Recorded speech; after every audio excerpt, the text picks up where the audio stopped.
Olá, meu nome é Rafael Rocha e eu vim trazer mais um vídeo sobre a religião católica, sobre o cristianismo. Eu vejo muita gente, muito católico, deixando às vezes a religião por não entender a missa, por não entender o que é a Santa Missa, o que está indo fazer na igreja, porque tem que ir todo final de semana. Então, o objetivo hoje é explicar o que é a Santa Missa e tentar mostrar por que nós temos que ir todas as semanas na missa. Então, o primeiro ponto, é importante a gente pensar de onde vem a nossa fé, o que a gente acredita, qual o embasamento para aquilo que a gente crê. Então, em primeiro lugar, o primeiro pilar aí da nossa fé são as Escrituras Sagradas, é a Bíblia. É claro que o Novo Testamento vem para aperfeiçoar o Antigo Testamento. Então, ao contrário do que algumas pessoas estão falando por aí, o Antigo Testamento ele não é inválido, não. Ele é sim válido, porém o Novo Testamento ele vem aperfeiçoar o que era a crença, popular do Antigo Testamento. Então, as Escrituras são a primeira base. Outra base é a tradição. Aquilo que a gente vem herdando dos nossos pais, dos nossos antepassados, enfim. A tradição, então, também é uma base da nossa fé, da nossa crença. Né? E também ainda há um outro pilar, que é os documentos da igreja, que é tudo aquilo que ficou documentado na igreja. Então, como Jesus disse, tu és Pedro e sobre essa pedra edificarei minha igreja, tudo que ligardes no céu será ligado na terra, desligado no céu será desligado tudo que desligardes na terra será desligado no céu. Então, dessa forma, as leis da igreja que estão escritas nos documentos da igreja são baseados, eles são criados baseados então nos dois pilares, que é a tradição e as escrituras, sagradas. Então, o que é escrito nos documentos da igreja são válidos aí, perante os céus. E a missa é um exemplo que utiliza essas três bases fundamentais. Então vamos começar pela tradição. Existia uma cerimônia judaica, que é descrita, que é a cerimônia que comemorava o êxodo, a fuga dos judeus do Egito, descrita no livro do Êxodo. E essa cerimônia, eu não sei se a pronúncia está correta, mas ela se chama Ágada, ou Hágada, alguma coisa nesse sentido. E era uma tradição entre o povo judeu, e como Jesus participava de todas as tradições do seu povo, ele também participava dessa tradição. E Jesus, assim como ele veio reformular o Antigo Testamento, essa tradição também foi reformulada por Jesus. E aí entra o segundo pilar, as Escrituras Sagradas. Jesus, ele transformou a celebração da Páscoa na celebração da sua ressurreição. Ele transformou aquele pão asmo que era utilizado para representar como um outro símbolo, ele era utilizado como um outro símbolo no Ágada, passou a ser o seu próprio corpo. O vinho também, que tinha um outro significado no Ágada, passou a significar o seu próprio sangue. Então, Jesus utilizou dessa refeição, dessa cerimônia, como uma cerimônia para lembrarmos dele, de Jesus, e da sua morte, da sua paixão. E ele pediu ainda, nessa mesma noite, ele falou, façam isso em memória de mim. Ou seja, façam com que todas as pessoas tenham essa confirmação da fé. Tenham acesso ao pão da vida e ao cálice da vida. Os apóstolos, conforme eles iam viajando, iam convertendo novas pessoas, com certeza eles tinham que realizar essa cerimônia frequentemente. E hoje nós celebramos ela todas as semanas para lembrarmos da paixão de Cristo. Isso, quando as pessoas, algumas pessoas aí que celebram todos os dias, ainda para lembrar todos os dias da paixão de Cristo. Então nós passamos para o terceiro tripé da nossa fé, que é as Escrituras da igreja, as leis da igreja.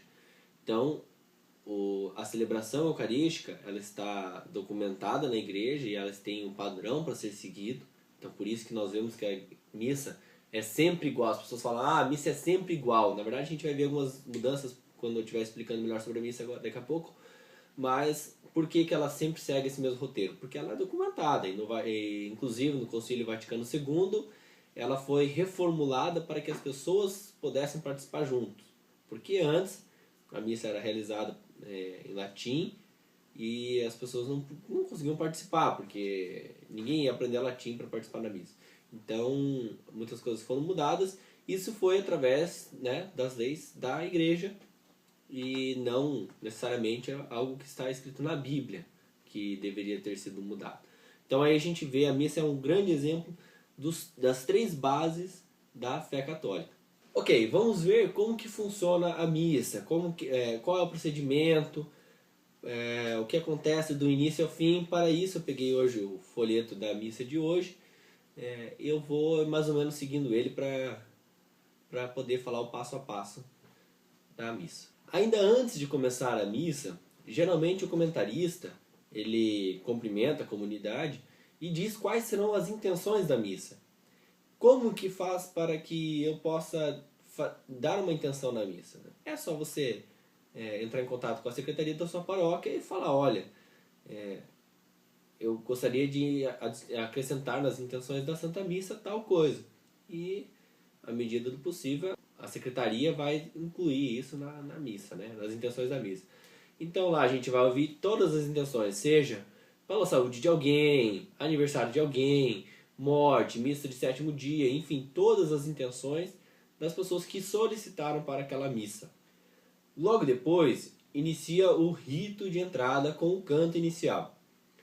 Enquanto nós que estamos participando da missa, estamos cantando uma música de canto inicial, né, nesse rito inicial, o padre, juntamente com as outras pessoas que vão participar da preparação da missa, sejam os coroinhas, os ministros, né, ou às vezes algumas pessoas da comunidade também, eles vão entrar geralmente pelo meio da igreja. Às vezes pode ser que eles entrem de trás da igreja, às vezes pelo meio. O mais comum é que eles entrem do fundo da igreja até a frente. Mas às vezes pode acontecer, por exemplo, numa missa durante a semana, que é uma missa mais rápida, pode acontecer dele entrar diretamente do fundo da igreja. Essa entrada do padre representa justamente o êxodo, né? A caminhada do povo hebraico, do povo judeu, né? A fuga deles do Egito, a caminhada pelo deserto, digamos assim, o início, a base da religião, né? Então essa é a representação ali do início da missa. E a gente sempre repara que quem que vai na frente dessa procissão? É sempre o padre que vai na frente? Não, sempre a cruz. A gente sempre vê que a cruz é a primeira ali na frente. Jesus está guiando o caminho. Aí depois o padre chega lá na frente e cumprimenta, né, o povo e diz: bendito seja Deus que nos reuniu no amor de Cristo. Ou seja, ele está agradecendo a Deus, está bendizendo a Deus por ter reunido a comunidade para celebrar Cristo. Então, o objetivo nosso aqui hoje é celebrar Cristo. Nesse momento, se alguém está ali por algum outro motivo que não seja celebrar Cristo, já sabe que não está no lugar certo. O próximo ato é o ato penitencial. É o momento em que a gente se arrepende dos nossos pecados. Eu vou fazer um vídeo falando sobre a confissão, tá? O sacramento da confissão, em outra oportunidade, mas agora eu vou explicar basicamente a diferença entre pecado mortal e venial. O ato penitencial, nós nos arrependemos dos nossos pecados, mas no ato penitencial ele só vai nos purificar dos nossos pecados veniais. Qual é a diferença dos dois? Para ser um pecado mortal, ele deve preencher 3 requisitos básicos. Primeiro requisito, ele vai contra os 10 mandamentos. Vamos pegar um exemplo, faltar à missa. Nós temos um mandamento que diz: guardar domingos e festas. Então vamos supor, faltei numa missa. Ele vai contra os 10 mandamentos. A segunda condição é que você saiba que é pecado. Então você sabe que faltar à missa é um pecado. E a terceira condição é que você fez por sua livre vontade e não foi obrigado, né, ou forçado a cometer aquele pecado. Então, por exemplo, eu estava com preguiça e não fui à missa. É diferente de, por exemplo, ir na missa no domingo no final do dia, bati o carro e não tive como ir. Ou aconteceu alguma coisa com algum parente meu e eu não tive como ir na missa. Então aí você foi forçado a não poder a cometer, digamos assim, esse pecado. Então, se não preencher nenhum dos três requisitos, é um pecado venial. Ou seja, o simples ato penitencial da missa já o absolve desse pecado. Agora, se ele preenche os três requisitos de um pecado mortal, somente a confissão auricular, ou seja, com o padre, que vai trazer a absolvição desses pecados. Tendo cometido qualquer pecado mortal, a pessoa não pode comungar. E depois eu vou explicar sobre a comunhão lá na frente na Eucaristia. Então, tendo cometido qualquer pecado mortal, a pessoa não pode comungar. Pode participar da missa, mas não pode comungar. Então, se por exemplo, você cometeu um pecado que preencheu duas condições de um pecado mortal e apenas uma não, então é um pecado venial, né? É o caso que eu falei, por exemplo, da missa. Então você é diretamente dos 10 mandamentos, você sabia que era um pecado, mas você foi forçado a cometer aquele pecado. Então se torna um pecado venial, ou seja, o ato penitencial te absolve deste pecado, né? Depois, quando você for fazer a confissão dos seus pecados mortais, aí sim você vai poder citar também os pecados veniais. Depois nós temos o hino de louvor, que é o momento de louvar a Deus, de exaltar a Deus, né? E logo em seguida uma oração, oremos, uma oração a Deus. Após a oração nós temos a primeira leitura, que é uma leitura do Novo Testamento. Então, quantas vezes nós temos a paciência de pegar uma Bíblia e lê-la e entendê-la, né? Então, na missa, nós temos 3 oportunidades em cada missa. A primeira leitura, uma passagem do Novo Testamento. Entre a primeira leitura e a segunda leitura, nós cantamos um salmo, nós salmejamos. Um salmo é uma espécie de uma canção ou um poema, digamos assim, feitos para Deus. Então, o livro dos Salmos são várias dessas pequenas canções, esses pequenos versos feitos para Deus, e que nós cantamos entre a primeira e a segunda leitura. Já na segunda leitura, nós temos uma leitura do Antigo Testamento. E finalmente, após essas leituras, nós temos a leitura do Evangelho. E aí, todo mundo fica em pé para ouvir a leitura do Evangelho, né? O que é o Evangelho? O que são os Evangelhos? São 4 livros da Bíblia, né? Escrito segundo os ensinamentos de 4 discípulos, São Lucas, São Marcos, São João e São Mateus. E esses livros contam a vida de Jesus, a passagem de Jesus pela terra. Então, uma leitura tão importante assim, nós se colocamos em pé para prestar mais atenção, para ficar mais atento ainda do que nós já estávamos até agora. Logo depois da leitura do Evangelho, ou seja, nós recebemos 3 leituras e mais os Salmos, seriam 4 leituras, né, digamos assim, da Bíblia. Após essas 4 leituras da Bíblia, o padre explica, especialmente o Evangelho, mas muitas vezes ele faz referência da primeira e da segunda leitura também. Ele explica o que essa leitura tem a ver para nós nos dias de hoje, especialmente. Por que é importante nós termos essa interpretação do padre? Por que eu não posso pegar minha Bíblia em casa, dar uma lida nela e simplesmente falar, olha, eu sei de tudo agora? Porque, na verdade, os costumes no tempo de Jesus eram muito diferentes do que é hoje.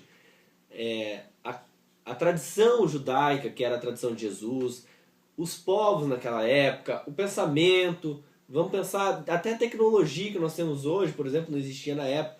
Tudo, o pensamento, a forma de falar, tudo era diferente. E se a gente lê a Bíblia hoje, sem ter esse estudo, aonde nós vamos chegar, né? Então, por isso os teólogos estudam, existem grupos de estudo no Vaticano, em cada paróquia, em cada país, muita gente estudando a Bíblia para que essas pessoas que estudam, um padre que se dedica a sua vida a Cristo, ou seja, a estudar sobre a palavra de Cristo, vem lá na homilia e explica para nós o que é isso. É claro que existem diversos padres diferentes, alguns falam com um linguajar mais jovem, outros falam com um linguajar um pouco mais difícil de entender.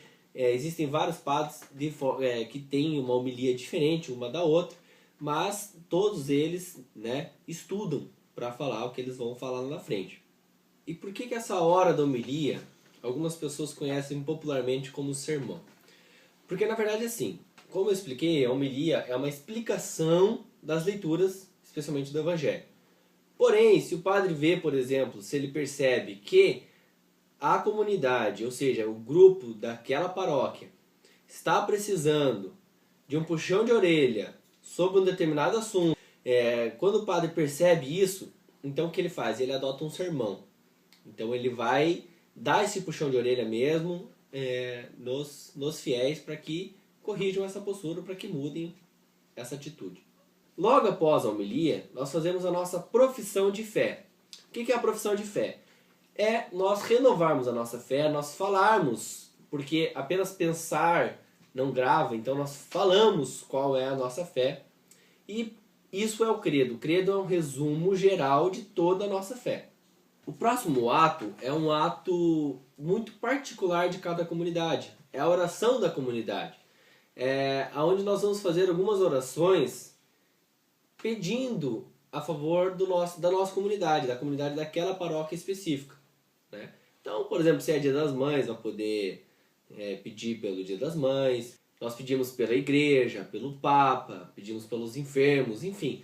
Nós fazemos aquela oração da nossa comunidade. Agora, a gente começa a entrar na Eucaristia. Primeiro passo para a gente entrar na Eucaristia é a oferenda. Então nós vamos nos oferecer. O que você tem para oferecer, né?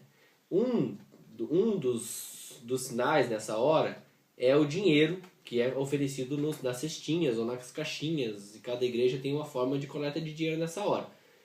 Qual a diferença do dízimo que a gente paga para esse dinheiro que é coletado nas cestinhas? Certa vez o padre explicou na missa que esse dinheiro da cestinha ele vai para as missões. Especialmente para as missões. Durante a campanha da fraternidade, por exemplo, vai para a CNBB para ajudar na campanha da fraternidade, os missionários pelo mundo, os seminários, porque como que os seminários vão se manter, né? Então, existem todas essas outras despesas fora das despesas da comunidade, porque o dízimo vão para as despesas da comunidade, da paróquia ali propriamente dito. Existem todas as outras despesas fora disso, e para isso serve o dinheiro das cestinhas durante as missas. Além do dinheiro, o que mais você tem para oferecer? Você está oferecendo já o seu tempo, de você estar na missa presente. Você está oferecendo o que mais? O seu sacrifício da semana, o seu trabalho, a sua família. O que você está oferecendo para o Senhor nessa hora? Para se preparar para a Eucaristia. Então, encerrando este ato, o próximo ato já, né? Ele vem o padre pedir para que Deus receba essa oferenda. Nós pedimos a Deus para que Ele receba essa nossa oferenda. Aí sim nós entramos na oração eucarística, que quem acompanha por folheto, ou às vezes por projetor, depende também da paróquia, percebe que é o ato mais comprido, mais longo da missa, né? Não mais demorado. Mais demorado geralmente costuma ser a homilia. Mas o mais longo, o mais comprido é o ato da Eucaristia. Porque é o momento principal da missa. Não que os outros não sejam importantes e essenciais, mas é o momento principal. É a constituição.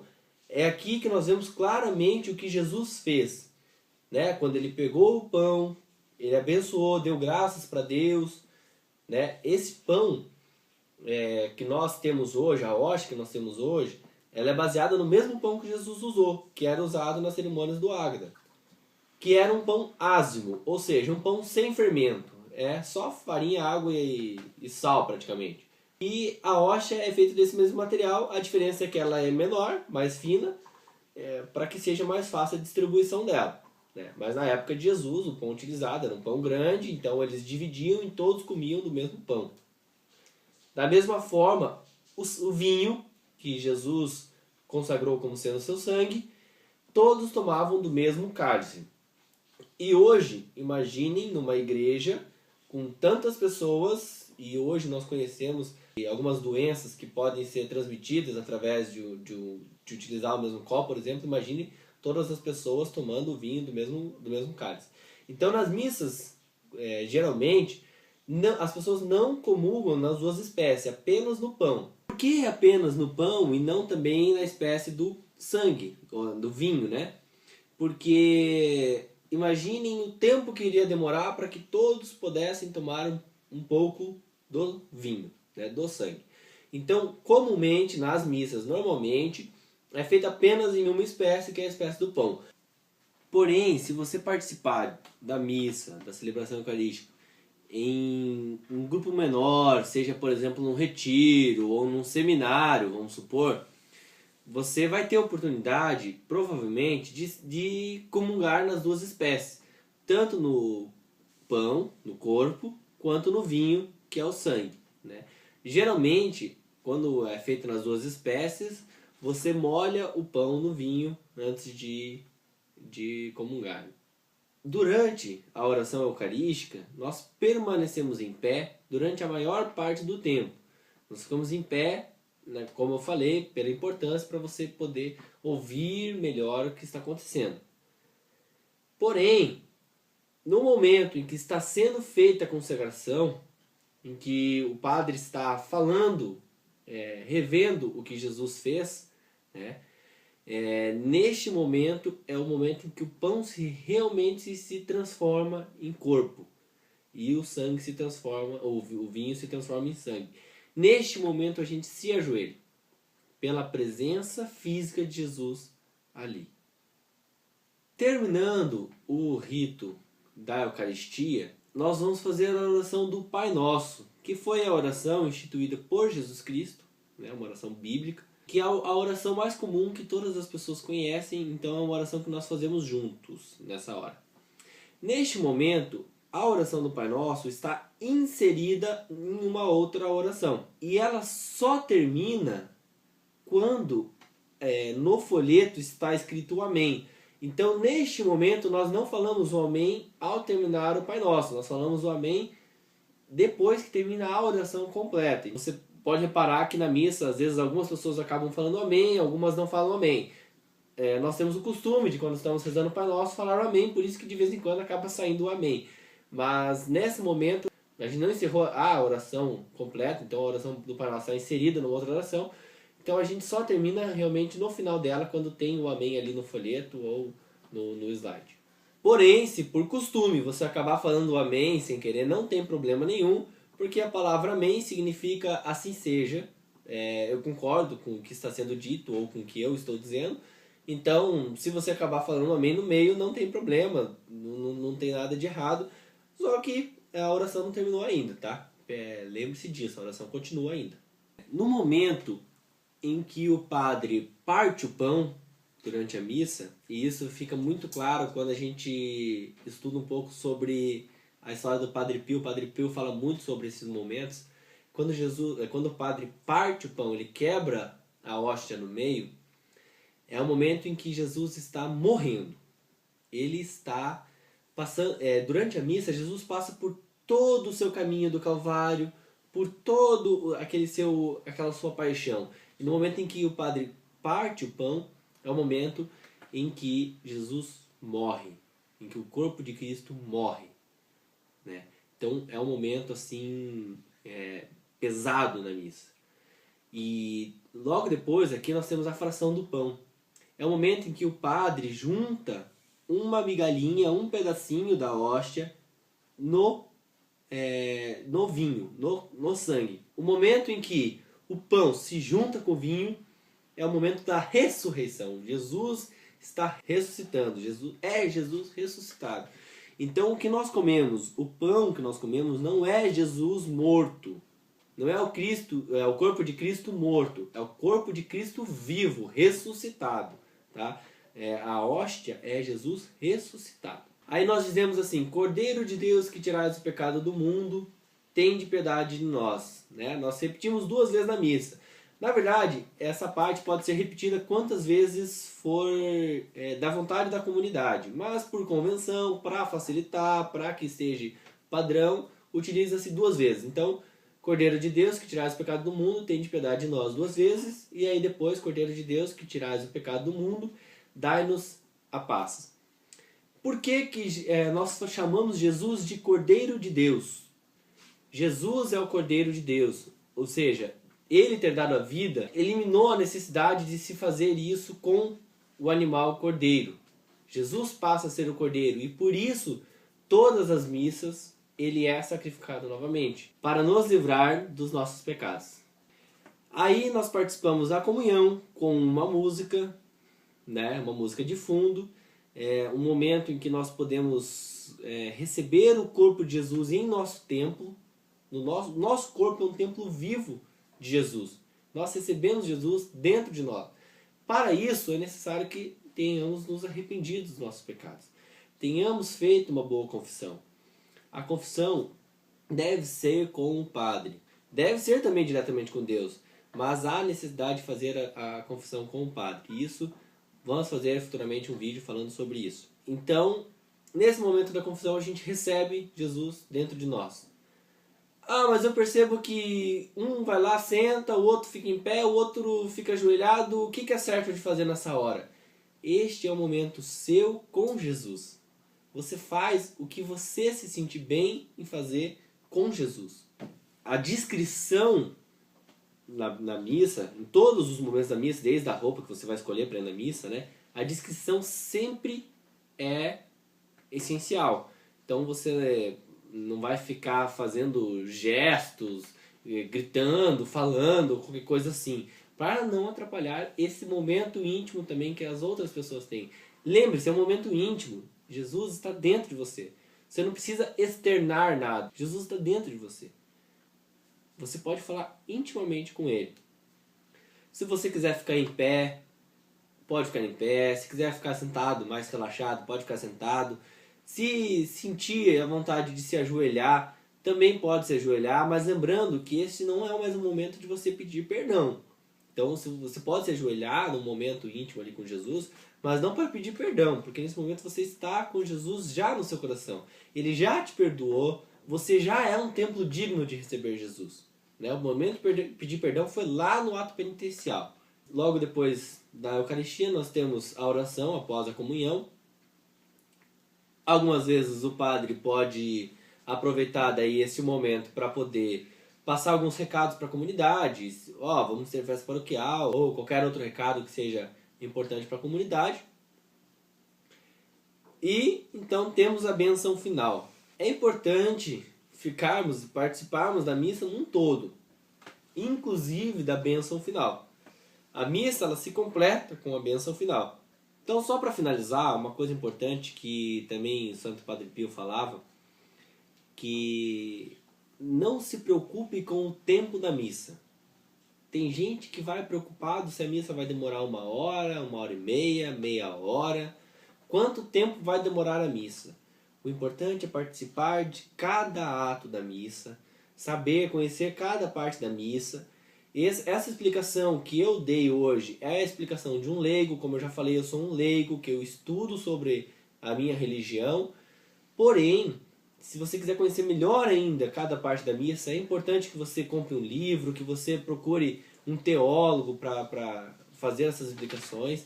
Existem vários livros bacanas sobre a Santa Missa, o que é cada parte da missa. É muito importante ler e conhecer. Então, não vá preocupado se a missa vai demorar mais ou menos, quanto tempo vai demorar a missa. Vai para participar da missa. Quando acabar a missa, você vê os outros compromissos que você tem. Não fique olhando no relógio, não se preocupe se o padre está atrasado. Se preocupe, por exemplo, com as suas vestes. Se você está vestindo uma roupa decente, você não precisa estar super chique, super elegante. Não é isso que Jesus pede.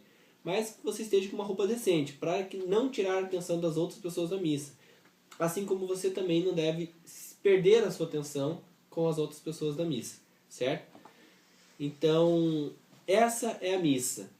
E se alguém vai na missa procurando alguma outra coisa que não seja parte desse ritual, por exemplo, estou procurando uma ajuda, estou procurando um conselho, existem muitos movimentos, muitas pastorais em cada paróquia, na igreja, para esses fins. Não é o objetivo da missa dar aconselhamentos, né? A gente faz o estudo e tem um sermão ali, o estudo, a homilia, dos evangelhos. Mas se a gente precisa de uma ajuda espiritual, uma ajuda psicológica, alguma coisa assim, existem outros movimentos, é só procurar a secretaria de cada paróquia para descobrir como obter essa ajuda. Mas não é através da missa. Então por isso que vocês viram hoje como a missa ela é sempre diferente. Por exemplo, as leituras que tem hoje na missa, é hoje no mundo inteiro. Percebe quantas pessoas no mundo estão celebrando a mesma missa no mesmo dia? Então no mundo inteiro as leituras são a mesma. E elas mudam de missa para missa. A celebração é a mesma. A estrutura da celebração é a mesma. Mas a missa ela é diferente. Cada missa uma da outra é diferente. Então pessoal, espero que tenham gostado do vídeo e tenham entendido o que é a Santa Missa. Até o próximo.